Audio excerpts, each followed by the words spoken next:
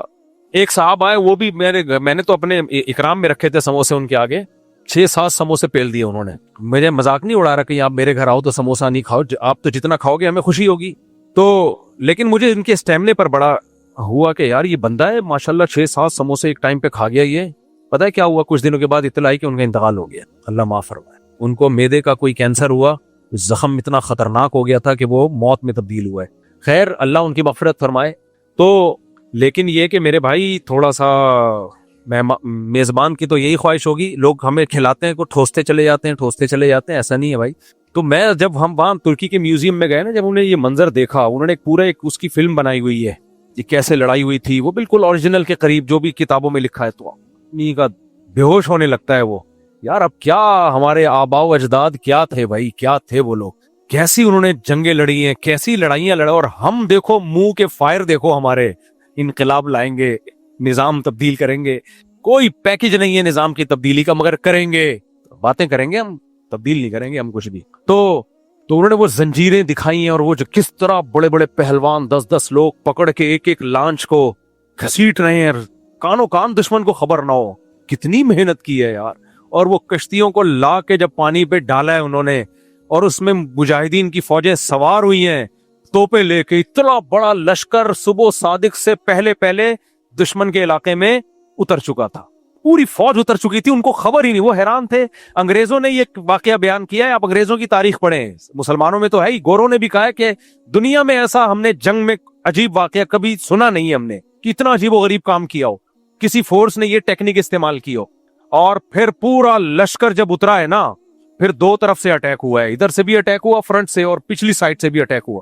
تو انہوں نے جب جہاز آتے ہوئے دیکھے نا اپنی طرف, وہ حیران یہ کیا ہو رہا ہے, یہ کون لوگ آ رہے ہیں. پھر پتا چلا یہ مسلمان ہیں. دونوں طرف سے جب دھنائی ہوئی ہے تو قبضہ ہوا مسلمانوں کا. سلطان محمد فاتح نے جا کے جو ان کا کلیسا تھا اس میں تقریر کی, جمعے کی نماز پڑھائی. وہ جمعے کی تقریر آج بھی موجود ہے اس کی. عطا ترک نے بدماشی یہ کی ہے کہ ترکی کا رسم الخط چینج کر دیا تاکہ ترک قوم کا اپنی ہسٹری سے ریلیشن ختم ہو جائے, رومن کر دیا اس کو. جیسے اردو بھی اب چینج ہو رہی ہے نا, تو جب اردو چینج ہو جائے گی, رومن میں آ جائے گی, تو کسی کو کیا پتا چلے گا علامہ اقبال کیا کہہ کے گئے اور ہماری ہسٹری کیا ہے. تو وہ رومن کر دیا, وہ نئی نسل بالکل پتہ ہی نہیں اس کے ہمارے باپ داداؤں کے کیا کارنامے تھے. اب طیب اردگان نے آ کے کافی کوشش کی اس رسم الخط کو بحال کرنے کی, اور وہی, لیکن وہ پراپر وے میں نظام کی تبدیلی کی پراپر وے میں کوشش اردگان نے کی ہے. اٹ از کالڈ کوشش. یہ نہیں کہ ہمارے یہاں 2-3 پینٹس پتلون میں آئے, کالج میں نظام کی تبدیلی پر بیان کیا اور 15-20 مولویوں کو گالیاں دے کے چلے گئے. ہمارے یہاں نظام پتہ ہے کیسے تبدیل ہوتا ہے. اسکالر آئے گا, انگلش میں ٹھش پھش مارے گا اور کہے گا یہ مولوی نظام کی تبدیلی کے لیے کچھ نہیں کر رہے, یہ سب 2 نمبر ہیں, ان کو صرف نکاح طلاق کے مسائل آتے ہیں, استنجا کے مسائل آتے ہیں, 2 نمبر, نظام کی تبدیلی ہونی چاہیے. لوگ کہتے ہیں زبردست, اگلی میٹنگ میں ہم آپ سے ملاقات کریں گے. لوگ سمجھتے ہیں آپ کوئی پیکج آ رہا ہے, اگلی میٹنگ میں نظام کی تبدیلی کا خاندانی قسم کا پیکج. پھر آئیں گے, دیکھو یہ مفتی طارق مسعود کو دیکھو شادیوں پہ بیان کرتا ہے طلاق. نظام کی سسٹم کی تبدیلی پہ کوئی بیان ہوا نہیں ہوا. اس کا مطلب یہ اسی کفریہ جمہوری نظام کے ساتھ کمپرومائز کر کے بیٹھ گئے ہیں. سرکاری درباری پٹھو یہ سب مولانا دیکھو سب ایسے ہی ہیں. سسٹم کی تبدیلی کی کوئی بات نہیں کرتا, نظام کی تبدیلی کی کوئی بات نہیں کرتا. کالج یونیورسٹی کے لڑکے جوش میں آتے ہیں, یار ایک بندہ ہے جو اس نظام کو غلط بھی کہتا ہے اور اس کی تبدیلی کی بات بھی کرتا ہے. ایک یہ ہے, 2 وہاں پائے جاتے ہیں. بس زبردست ایک دم لڑکوں کو جوش آ گیا, اگلی میٹنگ میں آپ سے ملاقات ہوگی. اگلی میٹنگ میں دیکھو اس مولوی کا پھر بیان آ گیا, استنجے کے طریقے بتا رہے ہیں, نماز میں سجدہ صاحب کے, نظام کی تبدیلی کی کوئی بات. میں کافی دنوں سے سن رہا ہوں, میں نے کہا شاید یہ کوئی تبدیلی کا طریقہ بتائیں گے. بھائی ہمیں تو 6 سال ہو گئے تبدیلی کی بات ہی کر رہے ہیں. میرے بھائی یہ منہ کے فائر ہیں, کچھ بھی نہیں ہے. پیکج وہ ہے. جامعۃ الرشید نے جب نظام کی تبدیلی کی کوشش کی ہے نا تو یہ نہیں کہ صبح اٹھ دیا. تو پہلے مفتی عبدالرحیم صاحب نے ٹیمیں بنا کے مختلف ملکوں میں بھیجی ہیں. 20 سال پہلے مجھے یاد ہے جامعۃ الرشید کا وفد ترکی گیا تھا اور طیب اردگان کی تحریک کو پڑھنے کے لیے کہ انہوں نے کس طرح سے تحریک چلائی ہے, اسلامائزیشن کی کیا کوشش کی ہے. اس کے بعد مختلف تحریکوں کو پڑھ کے ان کو دیکھ کے ایک نظام کی تبدیلی کا ایک پیکج لے کر آیا ہے جامعۃ الرشید. آپ دوسرا پیکج لے آؤ, وہ کوئی قرآن میں تھوڑی لکھا ہوا پیکج ہے, کوئی بھی لائے, لیکن لائے تو نا. میں یہ کر دوں گا, ہم یوں کر دیں گے, ہم یوں کر دیں گے, انقلاب لائیں گے. کیا کیسے لاؤ گے؟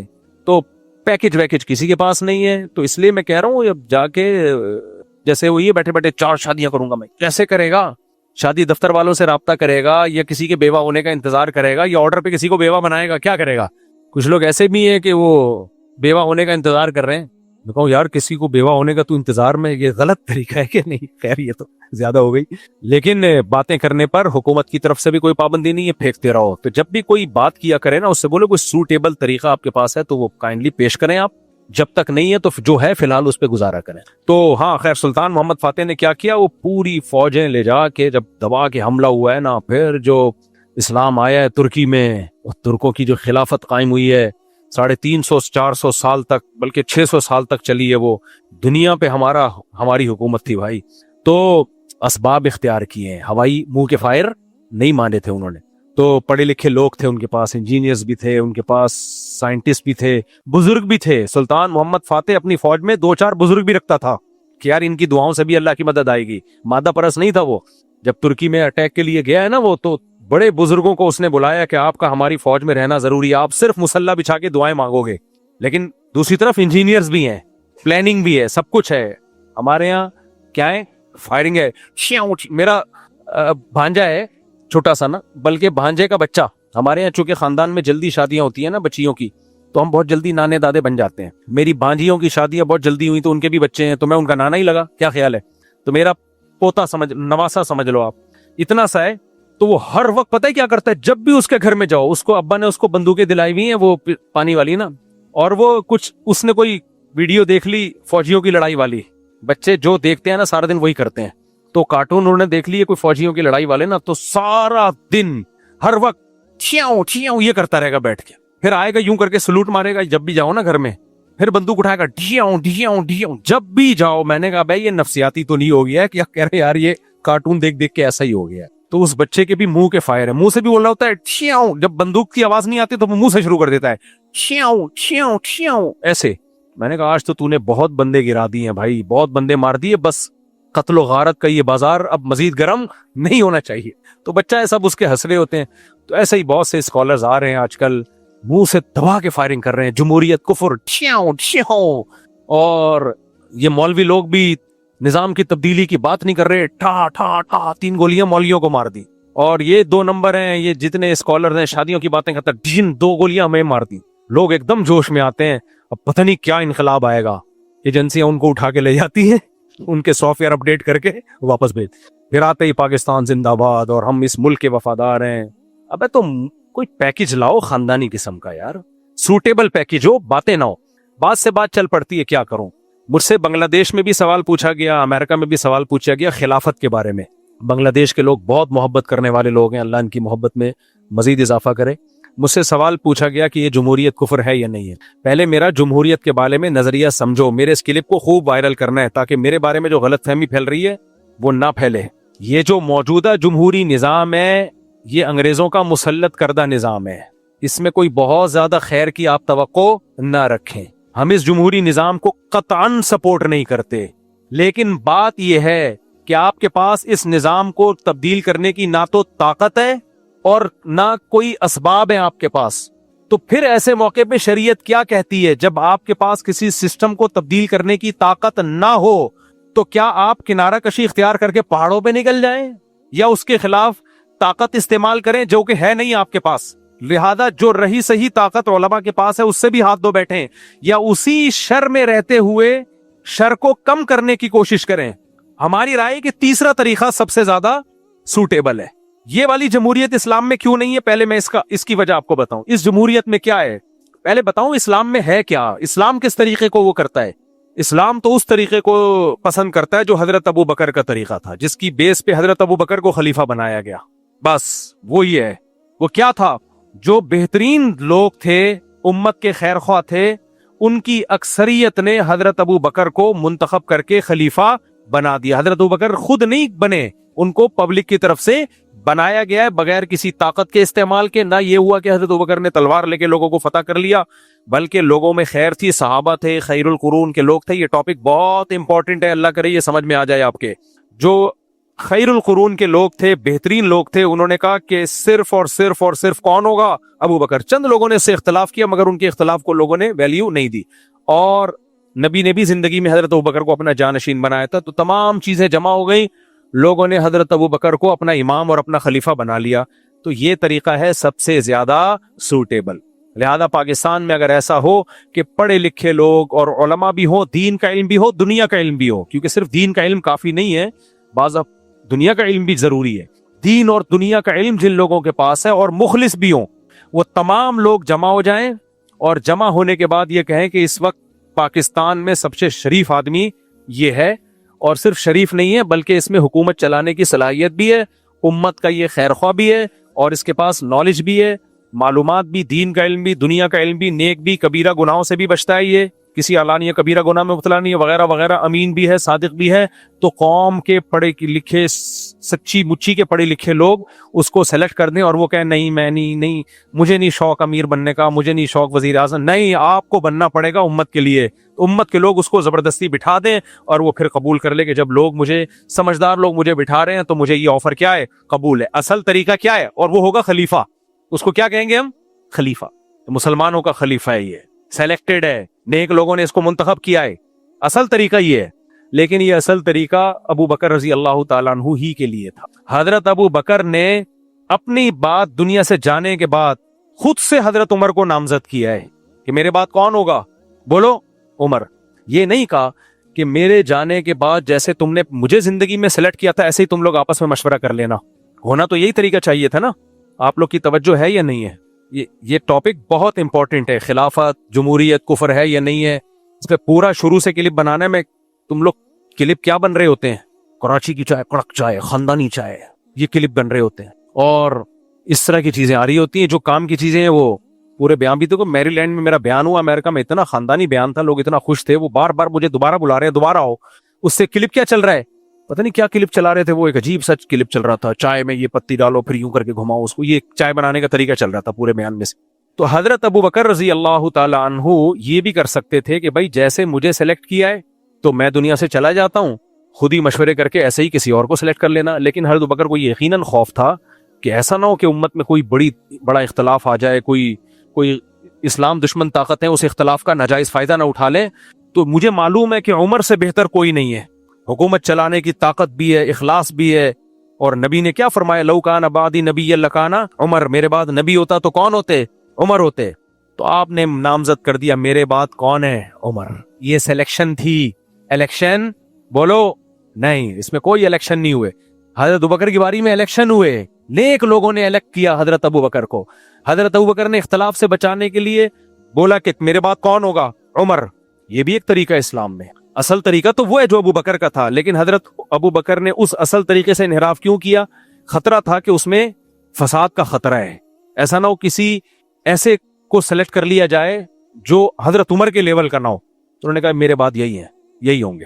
حضرت عمر نے کیا کیا؟ حضرت عمر کو بھی یہ کر سکتے تھے کہ میں دنیا سے چلا جاؤں تو پھر دوبارہ سے جیسے ابو بکر کا انتخاب ہوا، لوگ جمع ہوں، نیک لوگ جمع ہو کے سلیکٹ کریں کسی کو. حضرت عمر نے سوچا نہیں، ان کو بھی خطرہ ہوگا، کوئی فساد نہ ہو جائے. اور یہ بھی نہیں حضرت عمر نے کیا کہ جیسے ابو بکر رضی اللہ عنہ نے کیا تھا میرے بعد عمر ہیں، تو حضرت عمر یہ بھی کر سکتے ہیں میرے بعد عثمان ہیں یا علی ہیں یا عبد الرحمن ابن عوف ہیں رضی اللہ عنہم. نہ انہوں نے کہا کہ 6 آدمیوں کی کمیٹی بنا دی کہ ان 6 میں سے ہوگا، کوئی بھی ہوگا ان 6 میں سے. اب ان 6 میں سے جس کو لوگ سیلیکٹ کر لیں، یعنی اتنا اوپن بھی نہیں رکھا کہ آپ جس کو چاہو رکھو. نہ ہو گئے انہی 6 میں سے. تو یہ 6 مل کے کریں گے جس کو بھی سلیکٹ کرنا ہے، اس میں لوگوں کی رائے بھی لیں گے. تو گراؤنڈ ریئلٹی کے حساب سے حضرت عمر فیصلہ کر رہے ہیں. کیا خیال ہے کہ اس وقت جو حالات سوٹیبل چل رہے تھے، انہوں نے دیکھا کہ یہ طریقہ میں کسی کو نامزد کرتا ہوں یہ بھی ٹھیک نہیں ہے. اس میں کیا مصلحتیں تھی حضرت عمر کے سامنے وہ حضرت عمر جانتے ہیں. اور یہ بھی نہیں رکھا کہ اتنا اوپن کر دیا کہ پبلک جس کو چاہے رکھے، تو اوپن بھی نہیں کیا، کچھ محدود کر دیا کہ یہ 6 بندے ہیں، ان 6 میں سے کوئی ایک بنے گا بس. یہ بھی ایک طریقہ ہے. اس کا مطلب اسلام میں کسی کو خلیفہ بنانے کا کوئی ایک طریقہ متعین بولو نہیں ہے. یہ سارے فیصلے ہو رہے ہیں زمینی حقیقت کو سامنے رکھ کے. سوٹیبل کون سا طریقہ ہے، سوٹیبل کون سا طریقہ ہے. پھر ان 6 نے بنایا حضرت عثمان کو. حضرت عثمان کے بعد سب نے اتفاق کر لیا کس پر؟ حضرت علی پر. وہ باقی خلافت سے دستبردار ہو گئے، نہیں بس حضرت علی ہی ہیں اس کے یہ 4 طریقے تو ایسے تھے. یہ چاروں الگ الگ طریقے ہیں، یعنی ان میں 3 طریقے بالکل دوسرے سے کیا ہے، ڈیفرنٹ، لیکن ان میں ایک چیز کامن ہے. یہ دیکھا جا رہا ہے امت کا فائدہ کس میں زیادہ ہے، امت کا فائدہ کس میں زیادہ ہے، اس کو سامنے رکھ کے فیصلہ کیا جا رہا ہے. پھر کیا ہوا؟ چونکہ حضرت عثمان کو ظلماً قتل کیا گیا تھا، شہید کیا گیا تھا. حضرت معاویہ رضی اللہ تعالی عنہ حضرت عثمان کی قوم میں سے تھے. ان کا حضرت علی سے مطالبہ یہ تھا کہ آپ یقیناً خلیفہ ہیں، خلیفہ برحق ہیں، لیکن میں آپ کے ہاتھ پہ بیعت اس وقت کروں گا جب حضرت عثمان کے قاتلوں کو چوک پہ لٹکایا جائے گا. یہ ان کا سیاسی مطالبہ تھا. اہل سنت والجماعت کا مذہب یہ ہے، رائے یہ ہے کہ وہ اس سیاسی مطالبے سے دستبردار ہو جاتے. ٹھیک تھا، کیونکہ مطالبہ بذات خود ٹھیک تھا، لیکن اس کا طریقہ کار ان کا ٹھیک نہیں تھا. تو اجتہادی غلطی پر تھے وہ. حکومت کو جو مجبوریاں تھیں حضرت علی کو، وہ حضرت علی زیادہ بہتر جانتے تھے، حضرت معاویہ نہیں جانتے تھے. لیکن اتنا حضرت معاویہ کو ایک انتقام کی آگ بھڑک رہی تھی کہ، اور سیدہ عائشہ بھی حضرت معاویہ کے ساتھ تھی پہلی جنگ جمل میں. تو حضرت علی مجبور تھے کہ جب حضرت عثمان اپنا قتل نہیں بچا سکے اپنے آپ کو ان فسادیوں کے ہاتھوں، تو میں قاتلوں کو پکڑ کے کیسے لٹکا سکتا ہوں، یہ تو اور مدینہ میں سورش برپا ہو جائے گی. تو جب حضرت علی بیعت نہیں ہوئے، جو شام میں تھے، تو حضرت معاویہ بیعت نہیں ہوئے، تو حضرت علی نے حضرت معاویہ کو تلوار کی طاقت سے بیعت کرنے کے لیے ان پر حملہ کیا. جو جنگ جمل اور جنگ صفین ہوئی، یہ دونوں میں اٹیک حضرت علی کی حضرت معاویہ کی طرف سے نہیں تھا. یہ پہل کس کی طرف سے تھی؟ ریاست کی طرف سے، اسٹیٹ کی طرف سے. تو کچھ صحابہ پہلی جنگ میں حضرت معاویہ کے ساتھ تھے جنگ جمل میں، جن میں سیدہ عائشہ بھی تھیں، لیکن پھر وہ انہوں نے رجوع کر لیا اپنی رائے سے. لیکن بہت سے پھر بھی صحابہ حضرت معاویہ کے ساتھ رہ گئے. تو یہ جنگ 2 بڑی جنگیں ہوئیں جو تاریخ میں سب لوگ جانتے ہیں، اور اس میں حضرت علی نے جنگ لڑی ہے، حضرت معاویہ نے دفاع کیا ہے، اپنا دفاع کیا ہے، لیکن بیعت نہیں ہوئے. اسی دوران کوفہ میں حضرت علی کی شہادت ہوتی تھی. خارجی نے قتل کیا آپ کو، حضرت معاویہ کے کسی آدمی نے قتل نہیں کیا آپ کو، کیونکہ اس میں خوارج کا فتنہ بھی کھڑا ہو چکا تھا. تو ان کے بعد لوگوں نے حضرت امام حسن کے ہاتھ میں بیعت کر لی. 6 مہینے آپ کی خلافت چلی ہے. امام حسن کس کے بیٹے تھے؟ حضرت علی کے. حالانکہ اسلام میں موروثی خلافت نہیں ہوتی، لیکن لوگوں نے دیکھا بھائی ٹھیک ہے موروثی نہیں ہوتی، لیکن یہ بیٹے کس کے ہیں؟ حضرت علی کے بیٹے ہیں، اور ان پر لوگ جمع ہو جائیں گے. تو حضرت حسین کے ہاتھ پہ بیعت حضرت حسن کے ہاتھ پہ بیعت ہو گئے. 6 مہینے بعد حضرت حسن نے دیکھا بھائی امت 2 حصوں میں ڈیوائیڈ ہو رہی ہے، تو آپ خلافت سے دستبردار ہو کر کس کے ہاتھ میں بیعت ہو گئے؟ حضرت معاویہ کے. تو حضرت معاویہ اگرچہ بادشاہ تھے، سلیکٹڈ نہیں تھے، لیکن اگر کوئی بادشاہ بن جائے تو اس کے بارے میں بھی حدیث میں احکام موجود ہیں، کیونکہ اسلام قیامت تک کے لیے آیا ہے نا. اتنی اہم چیز میں اسلام ہمیں لاوارث کیسے چھوڑ سکتا ہے؟ تو اسلام میں آرڈر یہ ہے کہ کوئی تلوار کی طاقت سے بھی اگر بادشاہ بن جائے، ملک بن جائے، یا مسلمان کسی پر جمع ہو جائیں، تو اب اس بحث میں پڑھنے کی اجازت نہیں ہے کہ یہ بادشاہت کا اہل بھی ہے یا نہیں ہے. اسمعوا واطیعوا، سنو اور اطاعت کرو. کیوں؟ کیونکہ اس کے نقصان کیا ہوگا کہ آپ بڑے فائدے حاصل کرنے کے لیے اتنا قتل و غارت ہوگا کہ بڑا فائدہ حاصل ہو یا نہ ہو، امت کا شیرازہ بکھر جائے گا. تو اس امت میں پہلے جو بادشاہ تھے، ملک تھے، وہ کون تھے؟ حضرت معاویہ رضی اللہ عنہ. صحابہ، تابعین، تبع تابعین، بڑے بڑے لوگ سب ان کے ہاتھ پہ بیعت ہوئے ہیں. اب آج کچھ اسکالرز آ رہے ہیں کہہ رہے ہیں دیکھو ملوکیت کو انہوں نے تسلیم کیا، محدثین نے، فقہا نے. بھائی محدثین فقہا نے، صحابہ نے تسلیم کیا اس کو، کیونکہ صحابہ کے سامنے حدیثیں تھیں. آپ صلی اللہ علیہ وسلم کی بخاری مسلم کی حدیث ہے، اسمعوا واطیعوا ولو استعمل علیکم رجل حبشی کأن رأسه زبیبا. اگر ایک حبشی غلام بھی مسلط ہو جائے، اس کا سر کشمش کی طرح پچکا ہوا ہو، کالا ہو، نہ پرسنالٹی، لیکن جب ہو گیا مسلط کا مطلب کیا ہے کہ اس کے پاس قوت نافذہ ہو، پاور آ جائے اس کے پاس، ملک کا کنٹرول اس کے پاس آ جائے، تو آپ نے فرمایا اب تم نے اس کی اطاعت کرنی ہے اس کی. تو صحابہ نے اطاعت کی. پھر لڑائیاں ہوتی رہیں، بنو امیہ کی خلافت قائم ہوئی، پھر بنو امیہ کے خلاف بنو عباس کھڑے ہوئے، تو بنو امیہ کی خلافت اندلس میں چلی گئی، اور یہاں خلافت پھر 2 حصوں میں ڈیوائیڈ ہوئی. یہ پہلی دفعہ 2 حصوں میں خلافت ڈیوائیڈ ہوئی تھی، کیونکہ بنو امیہ کے خلاف خروج ہوا تھا. جب 2 حصوں میں ڈیوائیڈ ہوئی ہے تو امت کے اس وقت کے جتنے علماء صلح ان کے فتاوی موجود ہیں کہ 2 خلیفہ بھی ٹھیک ہیں، کوئی پرابلم کی. اندلس میں الگ اور بغداد میں بولو نا الگ. کسی نے دونوں کو ایک بنانے کی کوشش نہیں کی ہے کہ نہیں ایک ہی خلیفہ ہونا چاہیے مسلمانوں کا. میں نے اس مسئلے پہ پوری کتاب لکھی ہے جامع الرشید میں خلافت کے. اتنے فارغ جتنے آپ کو نظر آتے ہیں اتنے ہیں نہیں. علامہ شوکانی تو ایک سلفی عالم کہلاتے ہیں, انہوں نے لکھا ہے کہ اگر جب حکومتیں پھیل جائیں اور مسلمانوں کے 2 خلیفاؤں 3 خلیفاؤں, اس میں کوئی حرج نہیں ہے. ہاں ایک ملک میں 2 نہیں ہوں گے, ایک ملک میں 2 بادشاہ نہیں ہو سکتے, لیکن الگ الگ ملک بھی جائز ہیں, کیونکہ ان کو آپ ایک بنانے کی کوشش کرو گے تو مسلمان ملک آپس میں لڑیں گے, وہ دونوں ایک بنے نہ بنے, تیسرا فائدہ اٹھا کے ان دونوں کو اڑا دے گا. 700-800 سال اندلس کی خلافت چلی ہے, وہ بالکل ڈیفرنٹ تھی, اس کا بغداد سے پر زور نہیں تھا, اور بغداد میں بنو عباس کی خلافت چلی ہے, اس کا اندلس میں زور بولو نہیں تھا. اس وقت کوئی ایسی تحریک اٹھتی کہ 2 خلیفے نہیں ہے, اسلام تو ایک خلیفہ کا قائل ہے, دونوں کو مارنا شروع کر دیتا تو ایک خلیفہ نہیں بنتا. خلیفے ہول سیل کے حساب سے کنٹینروں سے نکل رہے ہوتے, خلیفے ہی خلیفے ہوتے, اتنے خلیفے مارکیٹ میں اویلیبل ہوتے, اور مسلمان ایک دوسرے کو کاٹ کاٹ کے مار مار کے بیڑا غرق کر چکے ہوتے. ہندوستان میں تو دونوں خلافتوں سے الگ تھی, یہاں تو مغل بادشاہوں کی حکومت تھی ہندوستان میں, یہ بھی اسلامی حکومت تھی, عدالتوں میں اسلامی نظام چل رہا تھا. اکبر بادشاہ نے آ کے لبرل بنانے کی کوشش کی اس کو, پھر وہ بھی سدھر گیا آخری عمر میں. یہ تو بالکل ہندوستان میں تو ہماری الگ حکومت چلی ہے.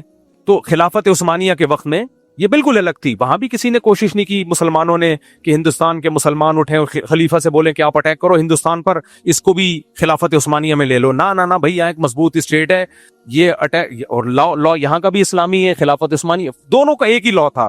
خلافت عثمانیہ کا لا بھی فقہ حنفی تھا, اور ہندوستان کی جو مغل بادشاہوں کی اسٹیٹ تھی اس کا لا بھی کیا تھا, فقہ حنفی تھا. تو اب یہ نہیں کہا کہ, اور ملیشیا میں فقہ شافی تھا, تو یہ نہیں کہا کہ اٹھ کے ایک دوسرے کی گردنیں مارو, 2 3 خلیفہ مارکیٹ میں کیوں ہے, خلیفہ کیا ہوتا ہے, ایک ہوتا ہے. نہ ہمیشہ سے علماء 2 3 4 8 10 خلیفاؤں کو بھی برداشت کر رہے ہیں, اور ان کو ایک بنانے کی کوشش اس لیے نہیں کی, ایک ہو جائے تو بہت اچھا ہے, لیکن نہیں ہو رہے تو کیا کریں بھائی, یہ تھوڑی کہ تلواریں اٹھا کے بغاوتیں شروع کر دیں, اس کا نتیجہ کیا نکلے گا, یہ 2 4 جو رہ گئے تھے یہ بھی کیا ہوں گے, ختم. تو ایک خلیفہ تو صرف بنو امیہ کے دور میں تھا, اس کے بعد جب بنو امیہ گئے تو اس کے بعد سے کم مارکیٹ میں 2 خلیفے مسلمانوں کے بہرحال رہے ہیں, اور 6 7 خلافتیں بھی رہی ہیں. تو اب کیا ہے, اب بھی لوگ اٹھتے ہیں کہ نہیں جی ایک خلیفہ ہونا چاہیے, اتنے اسلامی ملک, سعودی عرب میں الگ بادشاہ ہے, پاکستان میں الگ بادشاہ ہے. اول تو وہ کہتے ہیں یہ خلیفہ نہیں ہے, مانتا ہوں میں خلیفہ نہیں ہے, آپ اس کو مان لو کہ خلیفہ نہیں ہے, تو جو بھی ہے حاکم تو ہے نا, پاور تو ہے نا اس کے پاس, قوت ملک کی باغڈور تو ہے نا اس کے پاس.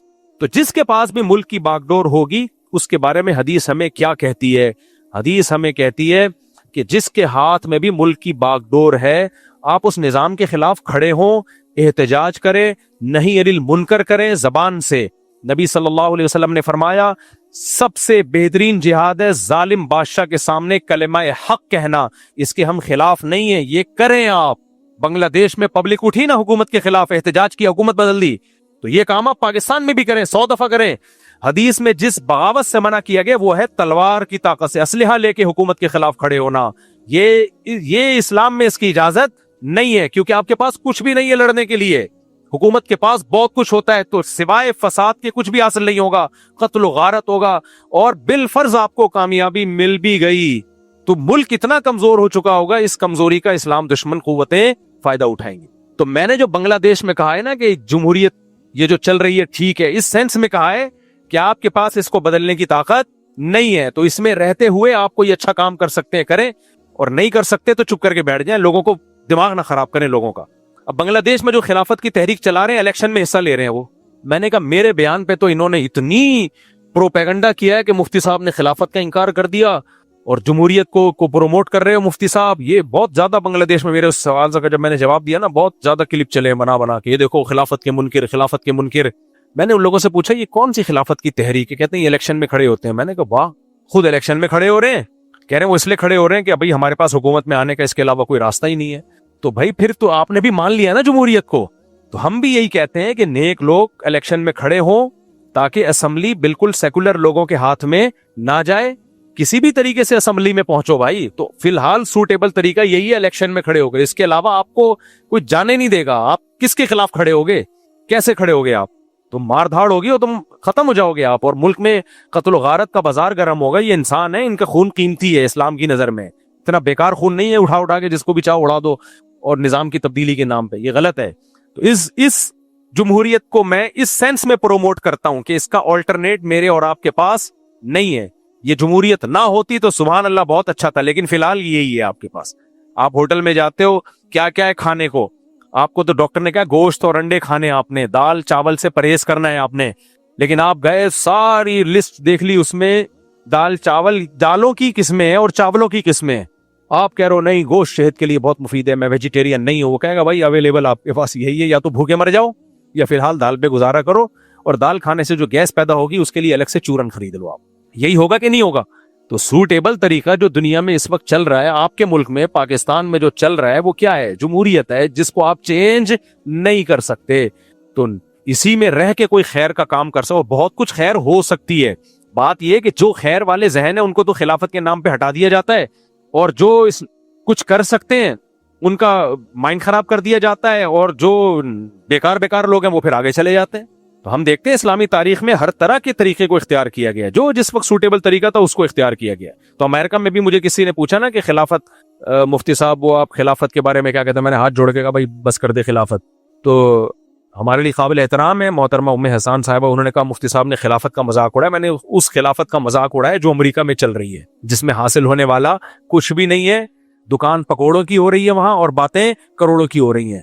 کوئی بات حکومت تمہیں پرمیشن دیتی ہے ملک کے اندر گھسنے کی، وہاں جا کے تم خلافت کی تحریک چلاتے ہو. ان کی ایجنسیوں کو سب پتا ہوتا ہے، بلکہ خلافت کی تحریکیں چلانے والی بعض دفعہ ایجنسیاں ہی ہوتی ہیں، تاکہ اس ڈیزائن کے جتنے لوگ ہیں سائڈ پہ آ جائیں، ایک ہی دفعہ میں سب کو اڑائیں ہم.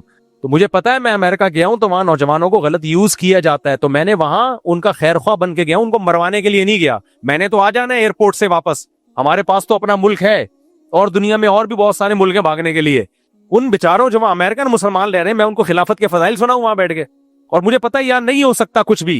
اور چلی ہیں امریکہ میں بھی خلافت کی تحریکیں چلی ہیں، ادھیڑ کے رکھ دیا ان کو، جیلوں میں زندگیاں گزر، کوئی پوچھنے بھی نہیں آتا. جو خلیفہ تھا نا، جس نے کہا تھا میں خلیفہ بنوں گا، وہ پوچھنے بھی نہیں آتا، وہ عیش کر رہا ہوتا ہے، وہ گاڑیوں میں گھوم رہا ہوتا ہے، لیڈر گھوم رہے ہوتے ہیں، مزے کر رہے ہوتے ہیں، نیچے والے لوگوں کو انہوں نے مروا دیا ہوتا ہے. تو میں نے امریکہ میں بیٹھ کے وہ بات کرنی ہے جو وہاں کے لوگوں کے لیے فائدے مند ہو. تو سوٹیبل تو مصر میں یوسف علیہ السلام تھے نا، کافروں کا ملک تھا وہ. یوسف علیہ السلام نے وہاں ایک وزارت کا عہدہ بھی قبول کیا، اور ان کی خیرخواہی کا کام بھی کیا. ان کے نظر میں مصر میں اسلام پھیلانے کا یہی سوٹیبل طریقہ تھا. یوسف علیہ السلام یہ بھی کر سکتے تھے کہ مصر میں وزیر خزانہ بن گیا ہوں، اب فلسطین میں جو ان کے والد تھے ان سے کہتے کہ آپ پورا لشکر لے کے آ جائیں، مصر پہ اٹیک کرتے ہیں ہم، تاکہ ایک ہی دفعہ میں اڑا دیں سب کو اور خلافت قائم ہو جائے. ان کو پتا تھا بھائی یہاں بہت پاور میں ہیں یہ لوگ، ہم بہت ہی مائنورٹی میں ہیں، یہاں ان لوگوں کی مصریوں کی حکومت ہے، ہم نے یہاں رہ کے انہی کے حساب سے جو تبدیلی ہم کر سکتے ہیں وہ کریں گے، اس کے علاوہ کچھ بھی نہیں کر سکتے. تو وہ 90 سے زیادہ افراد تھے نا یعقوب علیہ السلام کے جو مصر آئے ہیں، تو وہ خالی ہاتھ اونٹوں پہ آئے تھے، وہ بم اور توپ لے کے نہیں آئے تھے خلافت قائم کرنے کے لیے، کیونکہ ایک اسٹیبل گورنمنٹ تھی مصر کی، بہت پاورفل. تو غیر مسلموں کی جو ریاستیں ہیں جہاں ویزے لے کے جا رہے ہو، ایک تو آپ کا ایگریمنٹ ہوتا ہے کہ یہاں ملک کی قانون کے خلاف آپ نے کوئی کام نہیں کرنا، آپ وہاں جا کے خلافت کی تحریک شروع کر دو اور لوگوں کو ورغلانا شروع کر دو، تو اس کا رزلٹ کیا ہوگا؟ ہم تو آ جائیں گے پتلی گلی سے، اس کے بعد جو مال لوگوں کا بیڑا غرق ہوگا نا، خلافت نہیں آئے گی، بیڑا غرق ہو جائے گا. تو اسلام ہمیشہ گراؤنڈ ریئلٹی کو سامنے رکھ کر بات کرنے کا حکم دیتا ہے. یہ جملہ ہمیشہ کے لیے پلے باندھ لیں. لوگ کہتے ہیں 313 کا مقابلہ 1000 سے ہو گیا تھا، گراؤنڈ ریئلٹی تو یہ تھی کہ وہ ہار جاتے، تبھی نبی نے خود اٹیک نہیں کیا ہے، دفاع کیا ہے. آپ صلی اللہ علیہ وسلم تو ایک قافلے کے لیے نکلے تھے، وہ تو اللہ نے لڑائی کروا دی، جب ہو گئی تو پھر تو لڑنا ہی ہے نا. وہ تو دفاع میں تو چاہے کمزور ہو طاقتور ہو، لڑنا ہی لڑنا ہے. خود سے اٹیک نہیں کیا. خود سے نبی نے مکہ پہ حملہ جب کیا جب 10,000 کا لشکر تیار ہوا ہے، پھر مکہ پہ خود سے اٹیک کیا ہے. اس سے پہلے ساری جنگیں دفاعی ہوئی ہیں، خود سے بڑھ چڑھ کے حملہ نہیں کیا آپ نے، کیونکہ کمزور تھے. کمزور جب طاقتور اپنے سے کئی گنا زیادہ طاقتور سے لڑے گا تو زمینی حقیقت کہتی ہے کہ کمزور نیک ہونے کے باوجود شکست کھائے گا. اور وہ جو قرآن کی آیت ہے کم من فیۃ قلیلۃ غلبت فیۃ کثیرہ، بہت دفعہ کمزور لوگوں کو اللہ نے طاقتور پہ غلبہ دیا ہے، وہ آیت بالکل درست ہے، لیکن اس کا مطلب یہ ہے کہ جب کمزور کو اللہ نے واجب کر دیا کہ طاقتور سے لڑنا ہے تو پھر لڑنا پڑے گا بہرحال. چونکہ موسیٰ علیہ السلام کی قوم میں جو پیغمبر آئے نا بعد میں، ان کو بڑی طاقتور قوم سے لڑنے کا بنی اسرائیل کو حکم دیا تھا. بنی اسرائیل کہہ رہے تھے یہ بہت طاقتور ہے، ہم نہیں لڑیں گے، لیکن پیغمبر نے کہا لڑو، اور اللہ وعدہ کر رہا ہے فتح دے گا. تو جب اللہ نے وحی نازل کر دی پھر تو فرض ہو گیا نا، پھر ڈرنے کی ضرورت نہیں ہے. جب اللہ کہہ رہا ہے بنی اسرائیل کو کہ اس قوم سے لڑو، طاقتور ہے، پھر بھی غالب آؤ گے، پھر تو فرض ہو گیا. پھر تو اللہ نے کہا ہے کہ بہت دفعہ اللہ کمزور کو طاقتور پہ غالب کرتا ہے تو تمہیں بھی کرے گا. لیکن یہ جرنلی حکم نہیں ہے کہ تمہارے پاس غلیل ہے اور سامنے والے کے پاس راکٹ ہے اور تم لڑنا شروع کر دو اور یہ آیتیں پڑھو کہ بہت دفعہ اللہ نے غلیل والوں کو راکٹ والوں پر غالب کیا ہے. نارمل روٹین میں بھی ہم دیکھ رہے ہوتے ہیں, ڈاکو کے پاس 4 بندوقیں, آپ اکیلے ہو, آپ بھاگتے ہو یا لڑتے ہو؟ بھاگ جاتے ہو. وہاں بھی آیت پڑھا کرو, بہت حق پر آپ ہو یا ڈاکو ہے, مجھے بتاؤ. ڈاکو 4 بندوقیں, 4 ڈاکو آئے 4 رائفلیں لے کے, بولے جیب میں جو کچھ ہے نکال دے. آپ نے کہا اب آپ کا دوست کہہ رہا ہے کہ مت لڑ, آپ کہہ رہے ہو دیکھو یہ حق پر ہے یا میں حق پر ہوں. دوست نے کہا تو حق پر ہے, یہ باطل پر ہے. تو باطل کے خلاف لڑنا فرض ہے یا نہیں ہے؟ یہ اس طرح سے تانے بانے ملاتے ہیں. یقیناً باطل کے خلاف لڑنا فرض ہے. اب دوست کہہ رہا ہے بھائی یہ تو بہت طاقتور ہے, آپ کو قرآن میں آتا ہے کتنی دفعہ کمزوروں کو اللہ نے طاقتور پہ غالب کیا ہے, لہٰذا میں کمزور, یہ طاقتور میں غالب آ جاؤں گا. وہاں یہ آیتیں نہیں پڑھتے. وہاں کوئی بتایا نا یہ آیت تمہارے لیے نازل نہیں ہوئی ہے, یہ بنی اسرائیل کے بارے میں نازل ہوئی ہے جن پہ جہاد فرض تھا اور ان کو کہا گیا تھا اس قوم سے لڑنا ہے, بے شک طاقتور ہو. جب نبی کے ذریعے اللہ وعدہ کر رہا ہے, نبی کے ذریعے وہی آ رہی ہے نبی پر کہ غالب آؤ گے تم, پھر تو فرض ہے میرے بھائی. جب تک ایسا نہ ہو پھر اجازت نہیں ہے کہ آپ اپنی چادر سے زیادہ پاؤں پھیلائیں. جتنا دم ہے اس کے حساب سے باتیں کریں آپ. اور اتنا تو اللہ نے وعدہ کیا ہے کہ تم حق پر ہوگے تو آدھی طاقت اور دشمن کی ڈبل طاقت ہوگی تو تمہیں غالب کر دوں گا میں. اتنا اگر تم وہ 100 یعنی وہ ان کی طاقت جتنی ہے وہ 100 آدمی تم 50 آدمی, تو 50 کو 100 پہ غالب کروں گا میں. اتنا ریشو تو ہو. لیکن آج جو لڑائیاں ہو رہی ہیں اس میں اتنا ریشو بھی نہیں ہے, اتنا ریشو بھی نہیں ہے. پھر لوگ غزہ کی مثالیں دیتے ہیں وہ تو کمزور ہے. بھائی وہ ڈیفنس میں ہے, ڈیفنس ایک الگ چیز ہے. جب 4 آدمی مل کے آپ کو کوٹنا شروع کرے پھر تو آپ نے جان بچانے کے لیے بہرحال آپ کے پاس لڑائی کے علاوہ کوئی راستہ نہیں ہے نا, پھر تو کیا کرو گے آپ؟ بات ہو رہی ہے خود سے بڑھ چڑھ کے اٹیک کرنا. جب ڈاکو آپ پہ 4 آدمی فائر کھولے پھر تو آپ بھاگو, بیگی پتھر بھی اٹھا کے مارو گے, جو ملے گا مارو گے آپ ان کو. ڈیفنس ایک بالکل الگ چیز ہے. یہ ڈیفنس نہیں کر رہے آج کل جو تحریکیں ہو رہی ہیں, وہ بڑھ چڑھ کے اٹیک کر رہے ہیں. اس میں شریعت میں ضروری ہے کہ آپ کے پاس ہے کیا, طاقت کتنی آپ کے پاس, کر سکتے ہو. تبھی تو دیکھو بس اس حدیث پہ اپنی بات کو ختم کرتا ہوں. صحیح حدیث ہے, نبی صلی اللہ علیہ وسلم فرمایا مر رأى منکم منکرا فلیغیرہ بیدہ, جو برائی دیکھے اپنے ہاتھ سے تبدیل کرے. ہاتھ سے تبدیل میں میزائل بھی ہیں, بم بھی ہیں, کلاشن کوفے بھی ہیں. طاقت سے ہاتھ کا مطلب کیا ہے؟ برائی دیکھو طاقت سے چینج کرو اس کو. آگے نبی نے فرمایا من لم یستطع, جس میں طاقت نہیں ہے, فبلسانہ, تو پھر زبان, کیونکہ جب طاقت نہیں ہے تو پھر خام خواہ میں طاقت کا استعمال مت کرو, لینے کے دینے پڑ جائیں گے. اور پھر تیسرا جملہ فرمایا اگر زبان کی بھی طاقت نہیں ہے, بعض دفعہ زبان سے بھی ایسا ری ایکشن ہوتا ہے کہ آپ برداشت نہیں کر سکتے, الٹا اور فساد ہو جاتا ہے, تو فبقلبہ, صرف کس سے؟ دل سے. تو یہ 3 اسٹیپ نبی نے جو ہمیں بتائے ہیں, یہ نبی نے بتائے ہیں, مفتی طارق مسعود کے بتائے ہوئے نہیں ہے. یہ اسی لیے بتائے ہیں. ان تمام کے پیچھے کیا ہے؟ زمینی حقیقت. بعض دفعہ لڑنے کی طاقت نہیں ہوتی تو فرمایا نہیں, پھر طاقت سے تبدیل مت کرو, فتنہ ہو جائے گا. مکہ میں کیا تھا؟ کمزور تھے نا مسلمان, صبر صبر صبر. مشرکین ظلم بھی کر رہے ہیں تو صبر کرو. اور جب مکہ میں 10,000 کا لشکر تیار ہو گیا پھر صبر نہیں ہے, پھر اٹیک کرو. تو اسلام تو A to Z میرے بھائی زمینی حقائق کو سامنے رکھ کے چلنے کا حکم دیتا ہے. اور ہمارے ہاں کیا چل رہے ہیں آج کل؟ منہ کے فائر. تو آج بھی جو سوٹیبل طریقہ ہے, کوئی پیکج لے کر آؤ نظام کی تبدیلی کا, ہم آپ کا ساتھ دیں گے انشاءاللہ. ہوائی باتیں نہیں کرو. اٹ از کالڈ خلافت. تو بنگلہ دیش میں وہ خلافت کی تحریکیں کھڑی ہو گئی نا, اگر وہ مسلح بغاوت کی طرف گئے تو اسلام بنگلہ دیش میں جتنا ہے اس سے بھی جاؤ گے تم. کچھ لوگ ہیں جو کہہ رہے ہیں کہ خلافت قائم کریں گے بنگلہ دیش میں. خلافت کا مطلب بندوق سے. 2-4 پولیس والے بھی اللہ نہ کرے اس طرح سے مار دیے نا تو حکومت پھر داڑھی والوں پہ, جیسے مصر میں ہوئی ہیں بغاوتیں, تحریکیں چلی ہیں, داڑھی آج تک مصر کے مولوی بغیر داڑھی کے پیدا ہو رہے ہیں, ٹھیک ہے نا. ایسا حکومتوں نے کچلا ہے ان کو, تو یہ نتیجہ نکلے گا. ہاں عوامی تحریکیں ہوتی ہیں جیسے بنگلہ دیش میں چلی نا, یہ ٹھیک ہے, تو عوام کی طاقت, عوامی تحریک چلے, وہ بہت اچھی بات ہے. تو میں تو گیا تھا بنگلہ دیش کے مسلمانوں کو اچھی باتیں بتانے نا, میں وہاں خلافت کی تحریکوں کو پروموٹ کر کے آ جاتا. ہم تو آ جاتے, لیکن نوجوان ان تحریکوں کا حصہ بنتے, بیڑا غرق ہو جاتا ہوں ان لوگوں کا. میرے بھائی مفتی سے پہ اسلام سے بستر نکلنا پڑیں گے. مسافہ کہاں ہے بنگلہ جلدی آ جائیں, شاباش, مسافہ کر لیتے ہیں میرے بھائی. ہے ملتان ہے, کرارے پاپڑے ہے. ٹرین جب رکتی ہے کیسے مزے کی آوازیں آتی ہیں نا, تو بہت عرصہ ہو گیا. السلام علیکم, گرم انڈے, کیسی آوازیں آتی ہیں نا ٹرین رکتی ہے. صبح کہیں اسٹیشن پہ ٹرین رکتی ہے, آپ یہاں سے سرگودا جا رہے ہو یا لاہور, ملتان پہ صبح 8 بجے گاڑی رکتی تھی. السلام علیکم, کیا حال ہے بھائی جان, کیا مزہ آتا ہے, کیسی اچھی آوازیں آ رہی تھی. جوس لے لو, جوس, گرم انڈے, کرارے پاپڑے, آتی ہے نا آواز زبردست. السلام علیکم. میں نے کبھی نہیں پاپڑ بیچے لیکن مجھے وہ سنا گیا بہت ہے.